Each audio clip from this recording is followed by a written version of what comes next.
Okay, just a little video on balance and how it can help with back pain. And throughout the day, throwing a little bit in just to offset that tension that can sometimes happen when we've been living with chronic sort of back issues.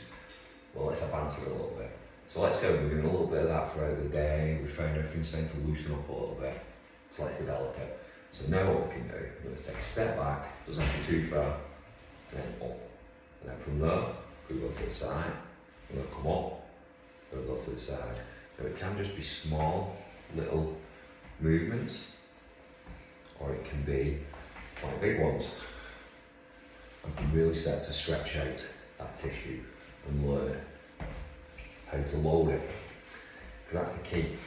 We can stretch it out, we can dig into it, we can view it as this tight thing that needs to be released.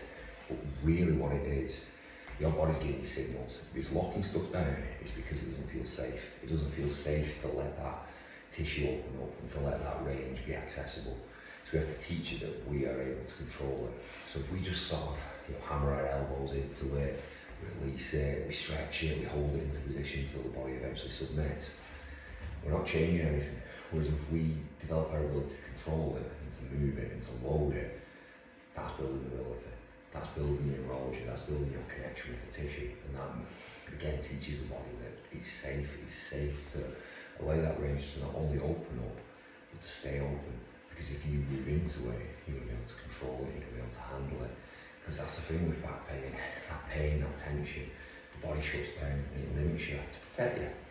And I've said it before, but if you're strong, that protective mechanism can be quite, severe. It takes a lot to get it to let go. Now let's couple that with some training where all we do is go up and down and forward and back. We're only developing those abilities and strength in those ranges. So again, the body's got all this strength, but it's only in a very limited range. So it just goes, well, you can't handle it anywhere else. So it starts to close it down, and it just further exacerbates everything. So you've been told, oh, if you do strength training, it'll help you back. Maybe, but what's the strength training you're doing? Or if you do yoga, Pilates, you stretch, it'll help you back. Maybe, but how are you applying it? What are you doing to nourish that relationship between this and the body? Because that's what tension is. If we put you under anaesthetic, we can put your limbs wherever we want, so you can do the splits. It's all about how this relates to that, how it feels about that, how it perceives that ability to move that limb in space or whatever, however you want to frame it. So what we're doing here, although simple, we're starting to balance, we're starting to develop our ability to control this hip. And then we can start to throw other things in, we can throw load into that, we can put the pace to demand.